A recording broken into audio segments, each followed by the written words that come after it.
How the heck are you guys? I am Fastidious. Welcome to the channel. We're doing a test today. Something I have long wondered about, and I think maybe some of you have wondered as well. How good is Daochan's A2?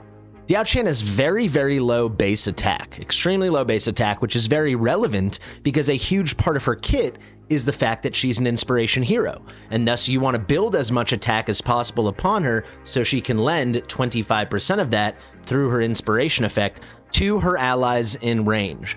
And once you have A1 Diaochan, which we all know is a truly phenomenal awakening, you get this extended range permanently all the time with all of her basic attack effects, whether that be the inspiration from her black mode or the damage reductions from her white mode. And it's a ton of allies you can fit into that big juicy A1 range. So we know that A1 is huge for enabling a lot of incredible things, strategies, placements, and so on. But if you get her to A2 and you bump up this very lowly 2583 base attack, if you get that additional 300 attack, how much is that actually helping your team in content? I've wanted to know this forever, and today we are going to find out. And I honestly don't know what to expect.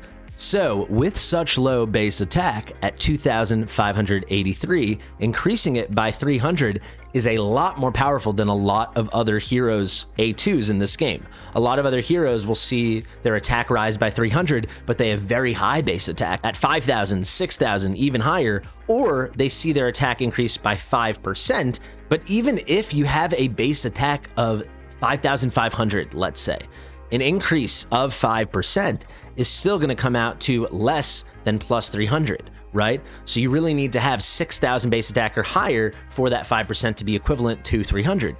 In the case of Daochan, because 300 is so much compared to her very low base attack or starting base attack pre-A2 at 2583, it's going to be an increase of 11.6%. That is how high her base attack will rise with this awakening.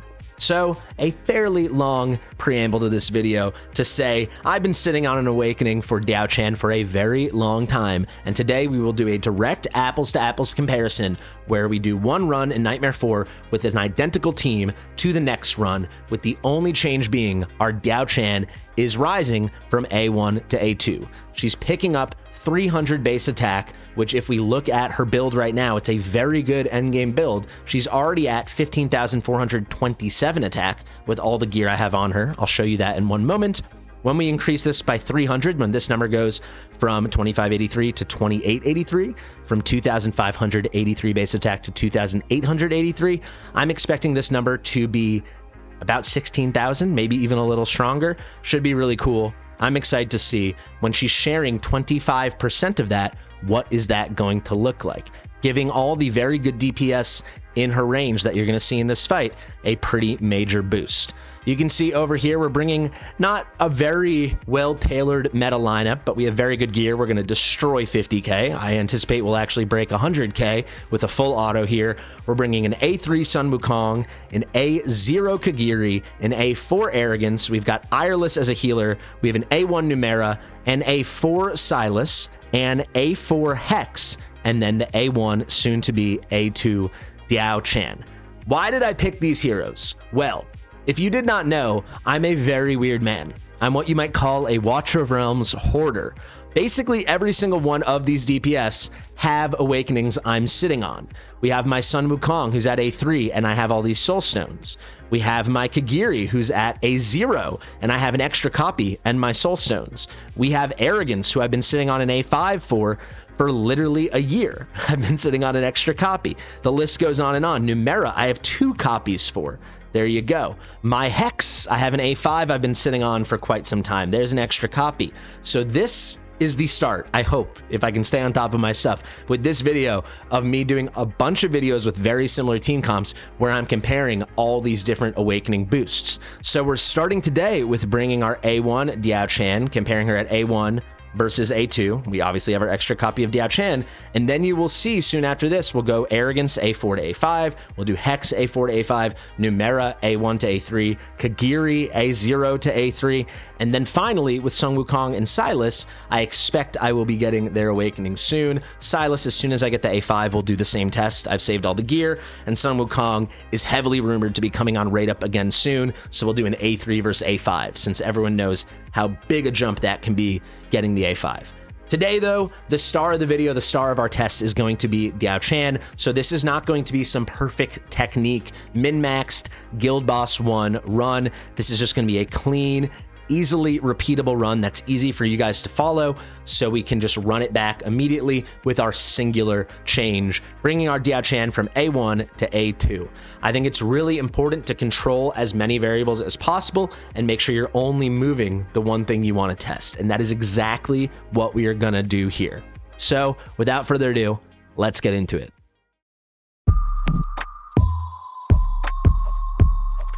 Fastidious. Fastidious.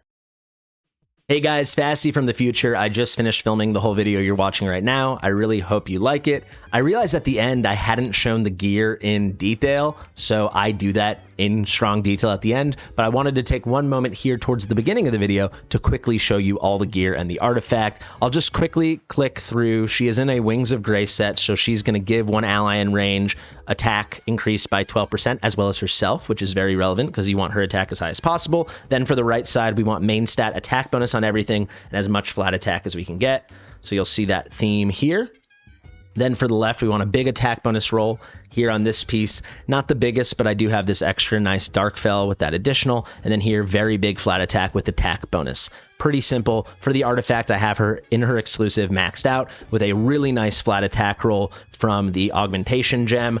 I hope that is enough. We'll do more detail at the end, but I wanted to make sure we had a little insert at the beginning because I figure a lot of people might be curious about the build. All right, guys, let's hop in. Let's get this thing done. It is going to be a very simple placement. We'll do a nice overhead view so you can follow everything as clearly as possible. Let's let him land, and then we'll do a restart so we can start things very quickly. I do want to explain we have two Wings of Grace heroes in Daochan herself, as well as Ireless. We will be giving those boosts to Sun Wukong and Hex because I envision those will be our top DPS. And yeah, we're just going to see. We're going to see how much every single one of these units have their DPS boosted. I will say the singular variable slightly out of our control is going to be ult timings and shield timings. However, with a full auto, even with some potential funkiness, I hope things are very consistent. I will also point out Kagiri is going to do a very poor job. Kagiri to begin with is not a particularly good DPS for this at A0. He only becomes amazing at A3, and he's not very good to use on auto, because he might have a lot of mistimed parries. But I'm hoping with Sun Wukong, with Silas, with Hex, with Arrogance, with Numera, we get some really, really clean results. So let's kick this thing off. First things first, let's take our Hex. Let's place him here. Let's take our Daochan and place her here. Let's switch her to black mode. Next up, we're going to take our Sun Wukong and place him here, as well as our Ireless, and place her right here pointed to the left. Then we're going to get our Kagiri up here, our Arrogance here. We'll quickly place Torador down and pick him up just to make sure we get that full bonus. Now we're going to place our Silas here, and finally our Numera right here. So without further ado, I think we're good to go. You'll see Wukong, if anyone's worried, he's going to have a spot here in this like hidden corner. He already has a clone there, and then he has these two spots, so he will be able to get out 3 clones, and everyone else should be good to go. Effectively, what I'm going to do is full auto. However, I will click it myself just because I don't trust the AI to not accidentally switch Daochan to white mode and like the damage reduction mode instead of the inspiration mode and ruin everything for us. So we're going to let this rock. But if you don't know, while she's in black mode, which she'll be in this entire fight, she is going to be in the Song of Sorrow, which means she lends a 25% inspiration effect to everyone in range, increasing their attack by 25% of the attack she has on her deploy, right? So everything she has from her base attack that we built upon her off of that, all the flat attack stats, and then of course the self-application of this Wings of Grace right behind my head, that extra 12%. So without further ado, let us begin. And the ults kick things off. I will click every ult, aside from Daochan, obviously, as soon as it comes up. I will also point out, let's see, who's getting the effects? It should be the people that I sack. Yes, Sun Wukong, and I suppose Numera. No, who gets the other effect? Where is it? Who else got it? And Arrogance. Sun Wukong and Arrogance are getting her bonus effect from her passive. We'll go over her passive and her basic attack very quickly after this fight. But just know 2 units are getting a penetration effect of 20% from Daochan as well. So let's put on 2x and let's dial in, folks. We'll do this overhead view. And as soon as everyone except for Daochan, who we never want to switch out of her stance, as soon as everyone has their ult come up, I will click it.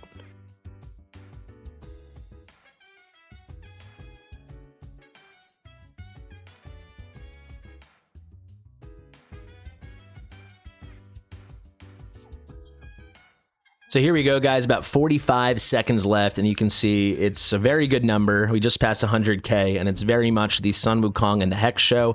Incredible results from Arrogance, though, outpacing our A1 Numera and our A4 Silas. To be fair, he's got that auto ult, and the rest of these guys I'm just hammering as we go. But yeah, very big number here. Looks like we're going to pass about 110K, maybe even 115. We'll see how we stack up at the end.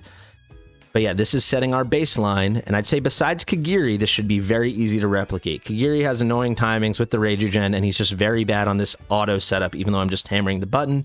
But we just want to create a perfectly repeatable test condition. So there we go at 116,940 blood. I just want to say this really goes to show how powerful good gear and good heroes are, because it's not like I brought such a novel strategy here. I had good placements and I just hammered the buttons. I didn't even look at the dragon once. These are our final numbers. Hex coming in at 274.3 million. Right behind him is our Sun Wukong at 271.7, basically 271.8 million. We've got Arrogance at 177.7 million. I'm going to be rounding to the tens here. Then we've got Numera basically at 151.0. We've got Silas at 127.0, and then Kagiri, who's not really suited for this, but that will be a very cool comparison when we do the A0 versus A3. He's coming in at about 88 million. Yeah, actually exactly 88.0 if we round to the 10th. So that is our baseline. Give me 1 minute to put this into my table. All right, folks, I prepared this nice little table here. We can pop it up, and you'll see I filled in the damage numbers. These are all in millions. I just couldn't fit the parentheses millions here. I didn't want it to take up too much space, but this here represents the damage in millions we got from that last test with our A1 Daochan. The values would be identical for an A0 Daochan, by the way. It's just the range that's bigger, but this is what she gets pre-A2. And these are the numbers we took down. You can see Hex through Kagiri. This is all rounded to the nearest 10th in millions. And then you'll see this here, we're getting error messages, but I've created the formula that is basically going to be this cell minus this cell over this cell. That will give our percentage increase as we go from A1 Daochan or pre-A2 Daochan to A2 Daochan. So without further ado, let's set up our A2 Daochan so we can get into this testing and make our comparison. The best way to do that, obviously, is to go ahead and A2 our Daochan. So let's get that done right now. Here's our girl. I've been waiting since her banner to do this. Patient guy, we do it for the content, and because I'm a crazy hoarder, let's get that additional plus 300. Let's pop that dupe in there. She is now awakened. Mamma Mia, Pizzeria, and that is going to be an additional 300 base attack. So if you remember before, she was at like 15,400 attack we built upon her. Her base attack has risen by over 11%. So let's see what her new total is. She's at 16,500. So her attack that is built upon her now, and it's going to be even higher when she gets that Wings of Grace effect, but the built upon attack went from, at A1, or it would have been the same at A0, went from 15.4k and a little change to 16.5, almost 16.6k. So because of that, she should be lending everyone at least an additional 250 attack. To explain that, if you don't know, from her base attack when she's in the Song of Sorrows stance, she is going to give inspiration equal to 25% of her attack. She is lending this proportionally to every single unit in range. Moreover, I said I'd explain the Thorned Rose effect. This is when she is A2 or lower. It changes at A3 when she can lend it to a third unit, not just two, but she can give a penetration increase to the two units that are not healers that have the highest attack and range. So if you remember, that was Sun Wukong and Arrogance. Now that we understand it all, now that we have an A2 Daochan, let's go back in and set it all up and do the exact same thing. We'll enter the battle. I'll try to even deploy everyone in the same order, if I can. Let's go here. Let's restart so we can get the cleanest start possible. We're going to start with Hex. Place him here. Now we're going to get Daochan here, and let's switch her to black mode. Next up, we're going to get Sun Wukong right here, and we place Ireless there, so he gets the boost. Now we're going to go Kagiri, Arrogance, Total Replace, just to give us the plus 35% Nightmare bonus in the attack speed. Then we get Numera, and finally, Silas. We are off to the races. Let's get that nice overhead view. And I'm going to wait till everyone has the ult ready, because that's what we did last time. And now we're beginning. So we want to see, honestly, everyone's getting 250 more attack. It's not a ton, but we want to see some marked increase in DPS and some marked increase in turn in blood. There are some variables I cannot control, like exactly when people's ults are coming up, exactly when Ireless is putting the special rage regen in one place versus another. But I think if we do everything very consistently, aside from potentially Kagiri, everyone else should be in a really identical situation, except they're getting more attack now. So we'll settle in. I won't do too much talking. The final thing I'll say before I get real quiet till we check in with about 45 seconds left again is simply going to be my predictions for what would be a viable result. So we're at 116k blood from the previous run. If we could get up to like 125k, so that'd be an increase of about 7 or 8%, closer to 8%, that would be I think that'd be a very strong result. But we'll check in at the end and we'll see.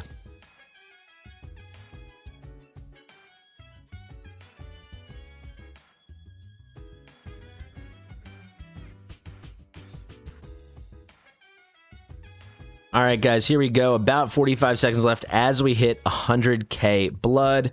Gonna be very interesting to see what happens here. 116 blood is what we put up last time.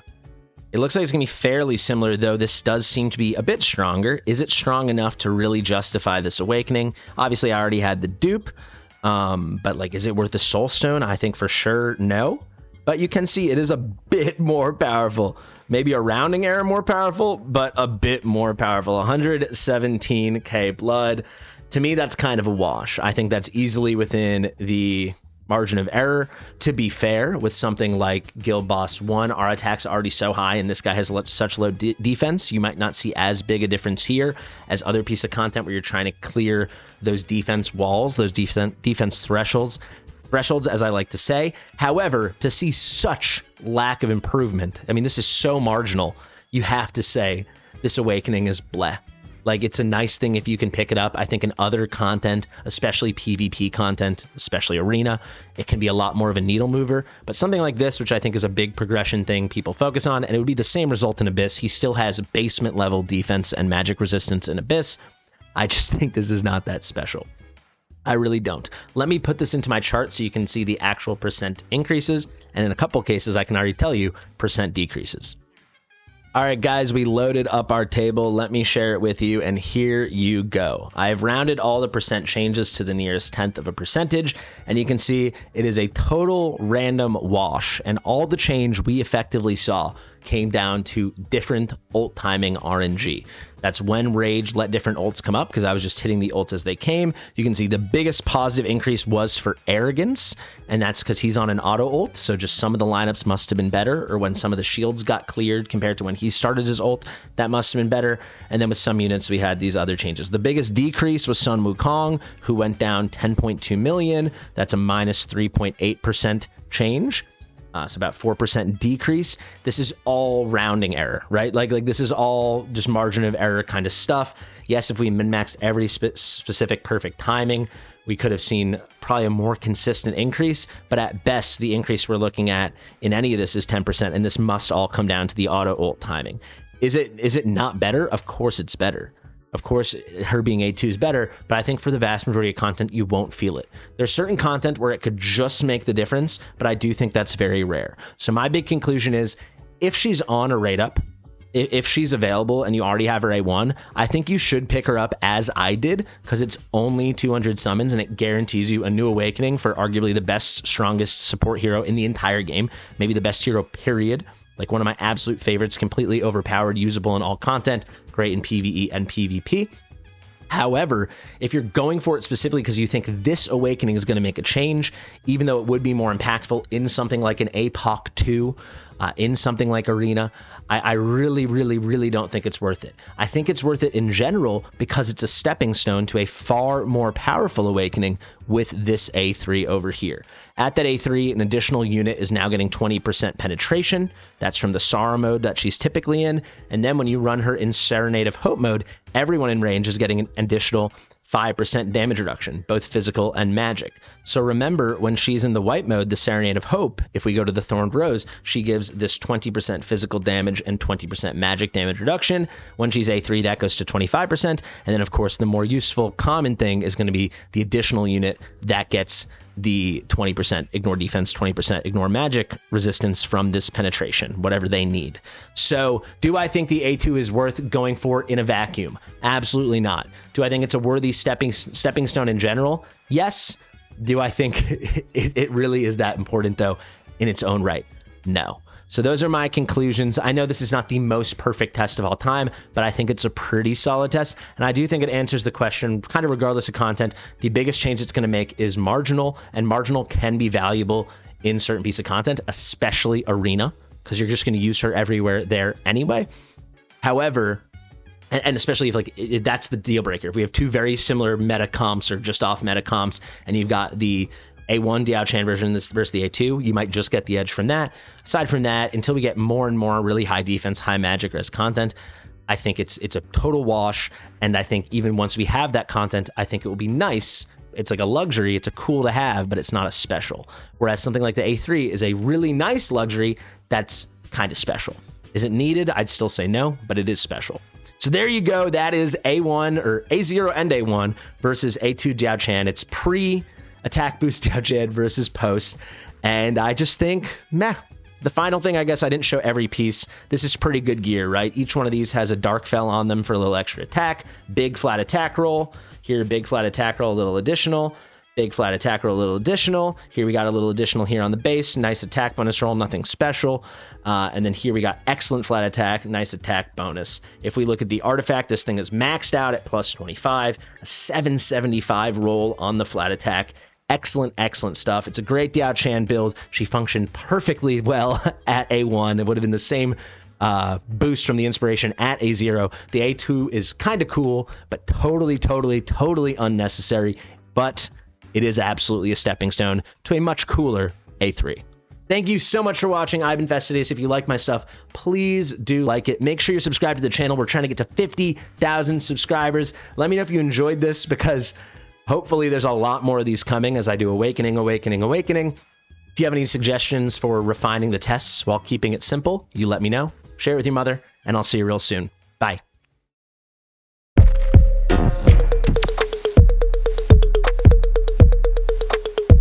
Fastidious.